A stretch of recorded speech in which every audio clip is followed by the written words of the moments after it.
Bismillahirrahmanirrahim. Dear students of class 3, Assalamu alaikum.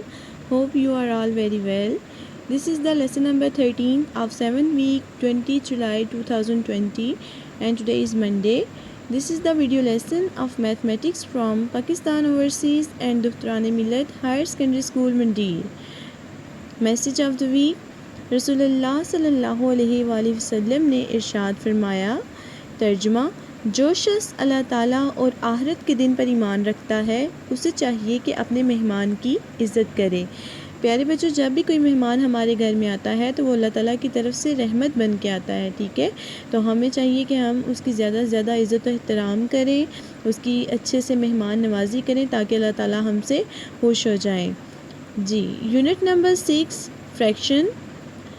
सबसे पहले हम अपने प्रीवियस लेसन को देखते हैं। हमने प्रीवियस लेसन में जो टॉपिक कवर किए थे उनमें सबसे पहले what is fraction, types of fraction, common fraction, draw, colour and right fraction and comparing and ordering fraction, ये तमाम टॉपिक्स हमने अपने प्रीवियस लेसन में कवर किए हैं। आज हम जो काम करने जा रहे हैं वो है हमारी बुक का पेज नंबर 57 पे टॉपिक ऑफ डिस्कशन हमारा इक्विवेलेंट फ्रैक्शन, ठीक है। आज हम फ्रैक्शन की इक्विवेलेंट के बारे में बात करेंगे कि किस तरह से कोई भी फ्रैक्शंस आपस में इक्वल होती हैं, बराबर होती हैं, ठीक है। उसके लिए हमें जो है वो हमारा ऑब्जेक्टिव क्या होगा। सबसे पहले हम देखेंगे कि व्हाट इज़ इक्विवेलेंट फ्रैक्शन। फिर उसके बाद हम देखेंगे identify equivalent fraction from the given figure, कि हमारे पास एक गिवन फिगर होगी, उसमें से हमने इक्विवेलेंट फ्रैक्शन को आइडेंटिफाई करना होगा। उसके बाद हमने क्या करना है, right 3 equivalent fractions for a given fraction. कोई भी फ्रैक्शन हमारे पास गिवन होगी, हमने उसके अकॉर्डिंग 3 इक्विवेलेंट फ्रैक्शंस को खुद से लिखना होगा, ठीक है जी। सबसे पहले हम बात करते हैं व्हाट इज़ इक्विवेलेंट फ्रैक्शन, ठीक है। सबसे पहले तो हम ये देखेंगे कि ये होती क्या है इक्विवेलेंट फ्रैक्शन। जी, equivalent fraction have different numerators and denominators but the same value. Equivalent fraction में न्यूमरेटर्स और डिनोमिनेटर्स डिफरेंट होते ज़रूर हैं लेकिन उनकी वैल्यू सेम होती है। कैसे? जी, इफ़ यू मल्टीप्लाई और डिवाइड अ फ्रैक्शन, अगर आप किसी फ्रैक्शन को मल्टीप्लाई करते हैं या डिवाइड करते हैं, फ्रैक्शन में आपको पता है एक न्यूमरेटर होता है और डिनोमिनेटर होता है, बाय सेम नंबर, यानी आप किसी भी फ्रैक्शन में न्यूमरेटर और डिनोमिनेटर को सेम नंबर के साथ मल्टीप्लाई या डिवाइड करते हैं, then the new fraction will become a equivalent fraction. तो उसको मल्टीप्लाई या डिवाइड करने से जो नई फ्रैक्शन बनती है उसको कहते हैं इक्विवेलेंट फ्रैक्शन, जो कि बिल्कुल ओरिजिनल फ्रैक्शन की तरह ही होती है, ठीक है। यानी उसके बिल्कुल इक्वल होती है, ओरिजिनल फ्रैक्शन के इक्वल फ्रैक्शन वो होती है जो नई फ्रैक्शन बनती है, ठीक है। आइए इसको अंडरस्टैंड करते हैं एग्जांपल के थ्रू। फॉर एग्ज़ाम्पल, सबसे पहले हमने multiply a fraction top and bottom bye the same number. हमने एक फ्रैक्शन में न्यूमरेटर और डिनोमिनेटर को सेम नंबर के साथ मल्टीप्लाई करना है। यानी इस तरह से हमारे पास एक फ्रैक्शन है 2/5, इसको हम इसके न्यूमरेटर 2 को भी मल्टीप्लाई करेंगे 3 के साथ और डिनोमिनेटर 5 को भी मल्टीप्लाई करेंगे 3 के साथ। तो हमारे पास जो फ्रैक्शन बनेगी वो है 6/15 की, यानी जो कि इक्विवेलेंट है 2/5 के।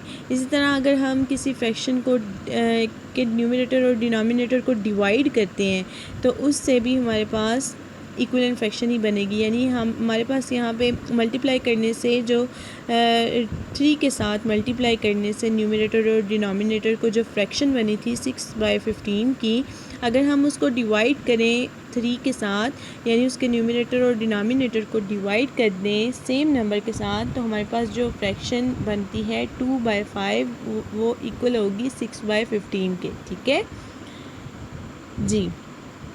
इक्विवेलेंट फ्रैक्शन में अब हमारे पास ये एक शेप दी गई है, बॉक्स बने हुए हैं 3 जिनमें एक कलर बॉक्स है और इसकी फ्रैक्शन लिखी हुई है 1/3 की। अब हमने इस फ्रैक्शन से अपनी नेक्स्ट इक्विवेलेंट फ्रैक्शन जो है वो बनानी है। वो कैसे बनाएंगे? लेट्स सपोज हम 1/3 को मल्टीप्लाई करेंगे सेम नंबर के साथ, यानी 2 के साथ इसके न्यूमरेटर और डिनोमिनेटर को मल्टीप्लाई करेंगे, जिससे हमारा आंसर आएगा 2/6, ठीक है। यानी ये हमारी जो फ्रैक्शन थी जिसमें 3 बॉक्स थे और 1 कलर्ड पार्ट था, वो अब फर्दर डिवाइड हो जाएगा ना 2 पार्ट्स में, यानी ये कलर्ड पार्ट भी फर्दर 2 पार्ट्स में डिवाइड हो गया और रिमेनिंग पार्ट्स भी 2 पार्ट्स में डिवाइड हो गए। तो हमारे पास अब ये टोटल जो पार्ट्स बने हैं, जो डिनोमिनेटर हमारा बना है वो 6 और न्यूमरेटर हमारे पास 2 बन गया। क्यों? क्योंकि न्यूमरेटर के अब 2 पार्ट्स हो गए, 2 कलर्ड पार्ट्स अब हमारे पास फ्रैक्शन में बन गए हैं। अब हम इसी तरह इसकी नेक्स्ट इक्विवेलेंट फ्रैक्शन बनाने के लिए हम 2/6 को बिल्कुल मल्टीप्लाई करेंगे, जैसे हमने 1/3 को मल्टीप्लाई किया था उसके न्यूमरेटर और डिनोमिनेटर को 2 के साथ, इसी तरह हम 2/6 को भी इसके यानी न्यूमरेटर और डिनोमिनेटर है ना, 2 हमारा न्यूमरेटर है और डिनोमिनेटर हमारा 6 है, इन दोनों को हम सेम नंबर के साथ 2 के साथ मल्टीप्लाई करेंगे, जिससे हमारी इक्विवेलेंट फ्रैक्शन बनेगी 4/12 की। ठीक है, तो ये हमारे पास 4/12 की फ्रैक्शन बन गई, जिसमें हमारे पास अब 4 कलर्ड पार्ट है और टोटल पार्ट्स हमारे पास 12 बन गए। यानी हमारी जो 2/6 की फ्रैक्शन थी, हमने उसको मज़ीद 2 पार्ट्स में कन्वर्ट किया, डिवाइड किया, तो वो हमारे पास 4 कलर्ड पार्ट्स और टोटल पार्ट्स हमारे पास 12 बन गए। यानी हमारा न्यूमरेटर 4 और डिनोमिनेटर बन गया 12। इस तरह हमें जो इक्विवेलेंट फ्रैक्शन हासिल हुई है वो है 1/3 is equals to 2/6 is equals to 4/12। ये तीनों फ्रैक्शंस आपस में इक्वल हैं। ठीक है, देखिए इनके न्यूमरेटर और डिनोमिनेटर तो डिफरेंट है, लेकिन इनकी वैल्यूज सेम है। ठीक है, अच्छा जी। अब इक्विवेलेंट फ्रैक्शन में ज़रूरी नहीं कि आप उसको कोई किसी भी फ्रैक्शन को 2 के साथ ही मल्टीप्लाई करें, नहीं, आप इसको 3 के साथ भी मल्टीप्लाई कर सकते हैं, 4 के साथ भी कर सकते हैं, किसी भी नंबर के साथ आप इक्विवेलेंट फ्रैक्शन बनाने के लिए आप अपनी फ्रैक्शन को मल्टीप्लाई कर सकते हैं। ठीक है, फॉर एग्ज़ाम्पल आपके पास एक कॉपी का पेज है जिसमें उसका आपने उसके 2 पार्ट्स किए हैं, यानी हाफ़ पार्ट में आपने लाइट कलर ब्लू किया है और बाकी हाफ़ पार्ट में आपने डार्क ब्लू कलर किया है। अब यहाँ पे हमने अपने शेडेड पार्ट को डार्क ब्लू को लेना है, यानी ये हमारा शेडेड पार्ट है और ये unshielded part light blue colour हमारा अनशेडेड पार्ट होगा। ठीक है, अब देखें इसकी फ्रैक्शन हमने लिख ली 1/2। अब हमने इस 1/2 को अगर हमने 2 जो है 2 पार्ट्स में कन्वर्ट करना हो तो हम क्या करेंगे कि 1 को भी 2 के साथ मल्टीप्लाई करेंगे और 2 को भी। ठीक है, यानी सेम नंबर के साथ न्यूमरेटर और डिनोमिनेटर को मल्टीप्लाई करेंगे, जिससे हमारा ये 1/2 कन्वर्ट होके इक्विवेलेंट फ्रैक्शन बन जाएगी 2/4 की। इसी तरह अगर हम कहें कि हमने इसको 2 के साथ मल्टीप्लाई नहीं करना, यानी इस पेज को हमने 2 पार्ट्स में नहीं कट करना, हमने इसको 3 इक्वल पार्ट्स में कट करना है, तो क्या करेंगे 1 और 2 को सेम नंबर यानी 3 के साथ मल्टीप्लाई कर देंगे, जिससे हमारी इक्विवेलेंट फ्रैक्शन बन जाएगी 3/6 की। ठीक है, अब हम कहते हैं जी नहीं, हमने अपने इस पेज को 3 इक्वल पार्ट्स में भी नहीं करना, हमने इसको 4 इक्वल पार्ट्स में डिवाइड करना है। तो 4 इक्वल पार्ट्स में डिवाइड करने के लिए हमने क्या करना है, हमने अपने न्यूमरेटर और डिनोमिनेटर दोनों को 4 के साथ ही मल्टीप्लाई करना है।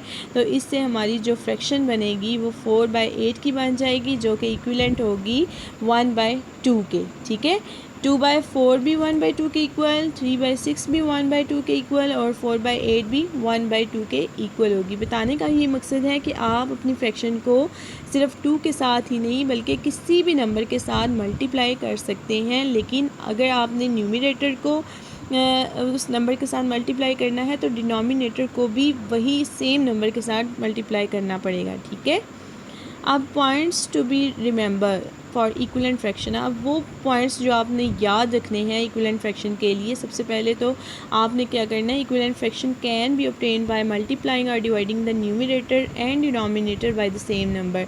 अब हमने ये पीछे भी बात की कि हम इक्विवेलेंट फ्रैक्शन तब बना सकते हैं जब हम उसके न्यूमरेटर और डिनोमिनेटर को सेम नंबर के साथ मल्टीप्लाई करते हैं। और दूसरी बात ये याद रखनी है कि वी कैन ओनली मल्टीप्लाई और डिवाइड, हम सिर्फ मल्टीप्लाई कर सकते हैं या डिवाइड कर सकते हैं, किस के लिए, इक्विवेलेंट फ्रैक्शन बनाने के लिए। नेवर ऐड और सब्ट्रैक्ट, माइनस या प्लस नहीं कर सकते। To get an equivalent fraction, equivalent fraction बनाने के लिए हम एडिशन या सब्ट्रैक्शन नहीं कर सकते, क्योंकि उससे इक्विवेलेंट फ्रैक्शन नहीं बनती। इक्विवेलेंट फ्रैक्शन तब बनती है जब हम अपनी फ्रैक्शन को मल्टीप्लाई या डिवाइड करते हैं सेम नंबर के साथ। ठीक है, अब हम अपनी डायरी की तरफ चलते हैं। हमारी आज की डायरी है बुक का पेज नंबर 57, इसकी आपने प्रैक्टिस करनी है, और समर पैक का पेज नंबर 10। ठीक है, ये आपने होमवर्क में करना है। इसके साथ साथ आपने 8 का टेबल याद करना है। आई होप कि आज के लेक्चर की आपको अच्छे से समझ आ गई होगी। इसी के साथ अपना बहुत सारा ख्याल रखिएगा। Thank you so much. अल्लाह हाफिज़।